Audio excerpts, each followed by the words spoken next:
Welcome, you cozy couch potatoes. Hello and welcome, my cozy couch potatoes. This is Spice Rex Studios, the Cozy Couch, and today we are reading chapter 17 of Goosebumps, Say Cheese and Die. Let's dive in. How's it going, Bird? Greg called, making his way across the flagstone patio to Sherry's backyard. I'm feeling okay, Bird said, slapping his friend a high five. The only problem is, ever since that ball hit me, Bird continued, frowning, from time to time I start Block, cluck, cluck, clucking like a chicken. He flapped his arms and started strutting across the backyard, clucking at the top of his voice. Hey, Bird, go lay an egg, someone yelled, and everyone laughed. Bird's at it again, Michael said, shaking his head. He gave Greg a friendly punch on the shoulder. Michael, his red hair unbrushed as usual, was wearing faded jeans and a flowered Hawaiian sports shirt about 3 sizes too big for him. Where'd you get that shirt? Greg asked, holding Michael at arm's length by the shoulders to admire it. In a cereal box, Bird chimed in, still flapping his arms. My grandmother gave it to me, Michael said, frowning. He made it in home ec, Bird interrupted. One joke was never enough. But why did you wear it? Greg asked. Michael shrugged. Everything else was dirty. Bird bent down, picked up a small clump of dirt from the lawn, and rubbed it on the back of Michael's shirt. Now this one's dirty too, he declared. Hey, you! Michael reacted with playful anger, grabbing Bird and shoving him into the hedge. Did you bring it? Hearing Sherry's voice, Greg turned toward the house and saw her jogging across the patio in his direction. Her black hair was pulled back in a single braid, and she had an oversized, silky yellow top that came down over black spandex leggings. Did you bring it? She repeated eagerly. A charm bracelet filled with tiny silver charms, a birthday present, jangled at her wrist. Yeah, Greg reluctantly held up the camera.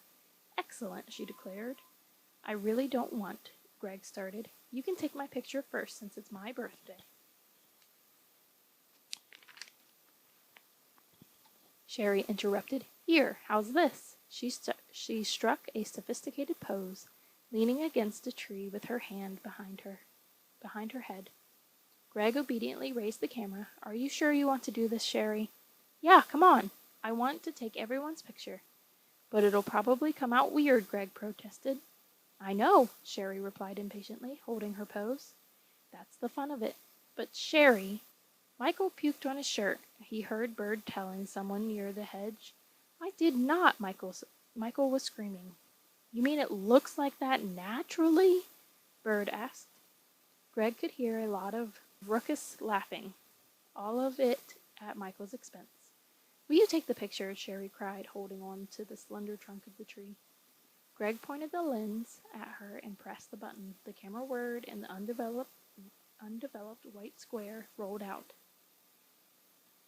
Hey, are we the only boys invited? Michael asked, stepping up to Sherry. Yeah, just you 3, Sherry said, and 9 girls. Oh, wow, Michael made a face. Take Michael's picture next, Sherry told Greg. No way, Michael replied quickly, raising his hands as if to shield himself and backing away. The last time you took my picture with that thing, I fell down the stairs. Trying to get away, Michael backed right into Nina Blake, one of Sherry's friends. Doesn't Nina mean girl in Spanish? They literally just named this girl Girl. Michael, come on, it's my party, Sherry called. That doesn't mean you can force someone into taking a picture if they don't want to. What are we going to do? Is this it? Nina demanded from halfway across the yard. I thought we'd take everyone's picture and then play a game or something, Sherry told her. A game? Bird chimed in. You mean like spin the bottle? A few kids laughed. Truth or dare, Nina suggested. Yeah, truth or dare, a couple of other girls called in agreement. Oh no, Greg groaned quietly to himself. Truth or dare meant a lot of kissing and awkward, embarrassing stunts. 9 girls and only 3 boys. It was going to be really embarrassing. How could Sherry do this to us, he wondered.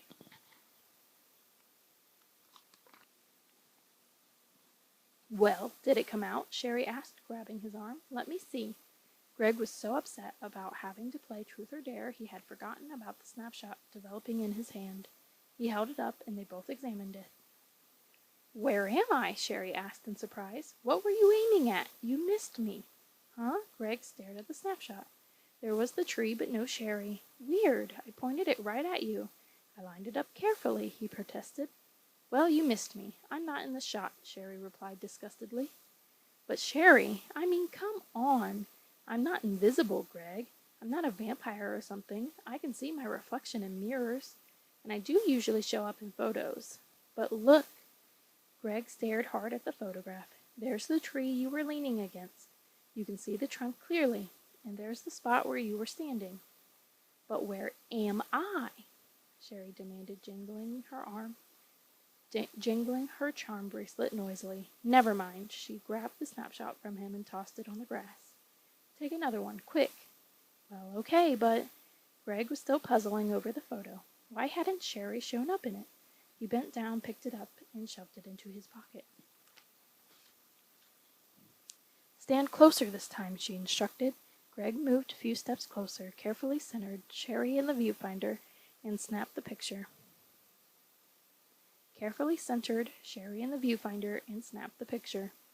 A square of film zipped out the front. Sherry walked over and pulled the picture from the camera.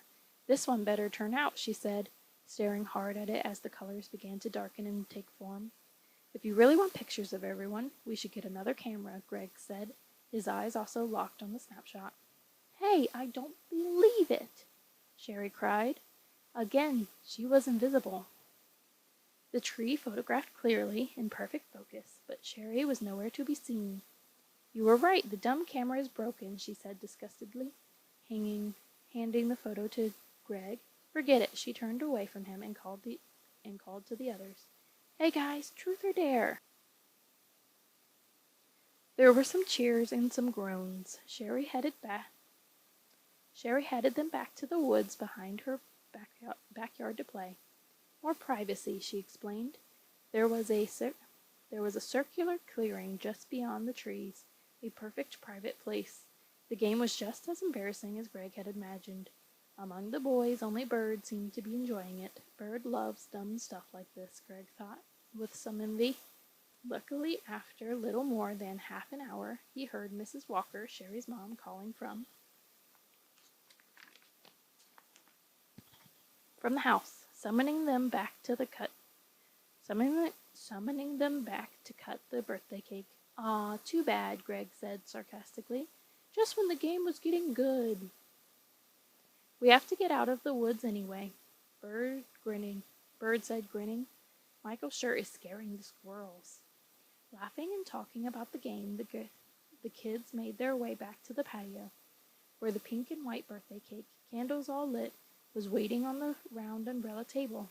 I must be a pretty bad mom, Mrs. Walker joked, allowing you all to go off into the woods by yourselves.